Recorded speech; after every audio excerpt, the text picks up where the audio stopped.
Hi, this is doctor Lavakumar Reddy, international pain specialist from Gaman hospital. So చాలా మందికి మన మోకాలు నొప్పులు అనేవి తరచుగానే వస్తూ ఉంటాయి. ఈ మోకాలు నొప్పులకి సర్జరీ ఒకటే పరిష్కారమా, ఇక సర్జరీ కాకుండా నాన్ సర్జికల్ గా ఇంకా ఏదైనా ట్రీట్మెంట్ ఆప్షన్స్ ఉన్నాయా అనే సందేహం చాలా మందికి ఉంటుంది. మోకాలు నొప్పులు అనేది ఒక ఏజ్ పెరిగే కొద్దీ అనేది మన బాడీలో ఉండే మోకాల్లో ఉండే కాట్లేజ్ గుజ్జు అనేది అరిగిపోవడం వల్ల ఎక్కువగా వస్తూ ఉంటాయి అన్నమాట. అంతేకాకుండా ఈ మోకాలు నొప్పులు ఎక్కువగా లేడీస్ లో, ఫిమేల్స్ లో ఎక్కువ వస్తుంటాయి. ఇంకా వెయిట్ ఎక్కువ ఉన్న వాళ్ళలో కూడా ఈ మోకాలు నొప్పులు అనేవి తొందరగా వచ్చే అవకాశం ఉంటుంది అనమాట. సో అందుకని ఈ మోకాలు నొప్పులు ఉన్న వాళ్ళకి ఏంటంటే ఎర్లీ స్టేజ్ లో ప్రజెంట్ అయిన వాళ్ళకి ఒక ట్రీట్మెంట్ ఉంటుంది. అలా కాకుండా మనకి సర్జరీ స్టేజ్ లో అంటే అడ్వాన్స్ స్టేజెస్ లో వచ్చిన వాళ్ళకి ఒక రకమైన ట్రీట్మెంట్ ఆప్షన్ ఉంటుంది. సో మోకాలు నొప్పులు ఉన్న వాళ్ళకి మనం ట్రీట్మెంట్ అనేది ఏజ్ అండ్ స్టేజ్ ని బట్టి డిసైడ్ చేసుకోవాల్సి ఉంటుంది. ఏదైనా సర్జరీకి వెళ్ళాలా, లేకుంటే వాళ్ళ సర్జరీ లేకుండా నాన్ సర్జికల్ గానే ట్రీట్మెంట్ ఏమైనా చేసుకోవచ్చా అనేది సో వాళ్ళకున్న ఏజ్ ని బట్టి, వాళ్ళకున్న స్టేజ్ ని బట్టి మెయిన్ గా డిసైడ్ అవ్వాల్సి ఉంటుంది అనమాట. చాలా మందికి ఎర్లీ ఏజ్ లోనే తక్కువ వయసులోనే అంటే ఆల్మోస్ట్ 40-45 సంవత్సరాల్లోనే మోకాలు నొప్పులు అనేది మొదలవడం అనేది,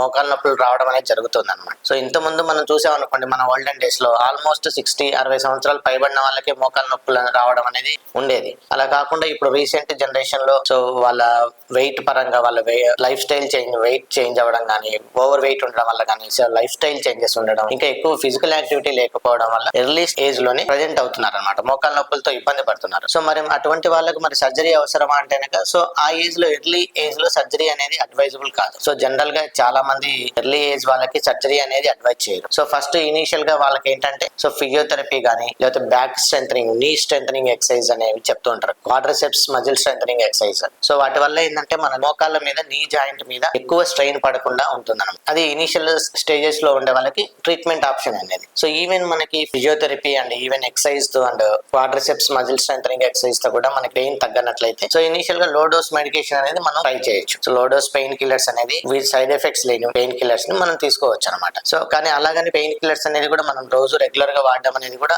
ఆ ఏజ్ వాళ్ళకి అడ్వైజబుల్ కాదు. సో అందుకని ఏంటంటే సో మనం ఎర్లీ ఏజ్ లో, ఎర్లీ స్టేజెస్ లో ప్రెజెంట్ అయ్యే వాళ్ళకి ఏంటంటే radio frequency ablation, so RFA treatment అనేది అవైలబుల్ లో ఉంది. ఓకే, సో ఈ ట్రీట్మెంట్ అంటే ఏంటనేది తెలుసుకుందాం ఒకసారి. సో ఈ RFA treatment, radio frequency ablation అంటే ఏంటంటే సో మనం ఇప్పుడు నీ జాయింట్ కి అనేది ఎక్కడ నుంచి అయితే మనం పెయిన్ అనేది వస్తుందో ఆ పాయింట్ ని మనం స్కాన్ లో ఐడెంటిఫై చేసి సో అక్కడికి ఈ ఆర్ఎఫ్ఏ నీడిల్ అనేది పంపించి సో దాని ద్వారా మనం ఈ RF probe, radio frequency probe ద్వారా అక్కడ మనం రేడియో ఫ్రీక్వెన్సీ లీజన్ అనేది చేస్తాం అనమాట. సో దాంతో ఏమవుతుందంటే కనుక సో మనకు న్యూరో మాడ్యులేషన్ అనేది జరిగి మన పెయిన్ సిగ్నల్ అనేది మనకు తెలియదు. సో దీంతో ఈ ఆర్ఎఫ్ఏ ట్రీట్మెంట్ ఏంటంటే కొంతకాలం పాటు, కొన్ని సంవత్సరాల పాటు మనకి నొప్పి అనేది లేకుండా ఉంటుంది.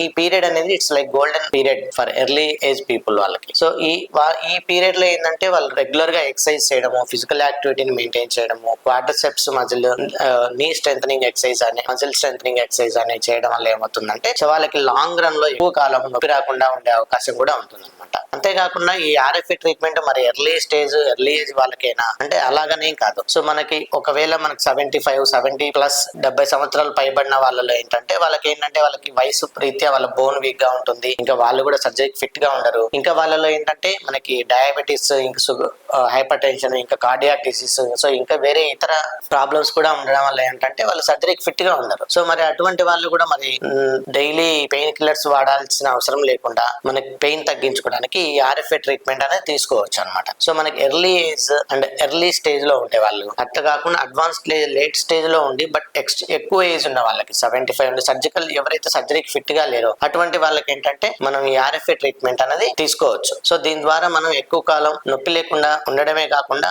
ఆ పీరియడ్ ని మనం ఫిజికల్ యాక్టివిటీని మనం పెంచుకోవడం కానీ, ఆ పీరియడ్ లో మనం క్వాడ్రిసెప్స్ మజిల్ స్ట్రెంథనింగ్ ఎక్సర్సైజ్ చేయడం వల్ల ఏంటంటే సో దీని వల్ల మనం దీర్ఘకాలికంగా ఈ ట్రీట్మెంట్ నుంచి మనం ప్రయోజనం పొందవచ్చు.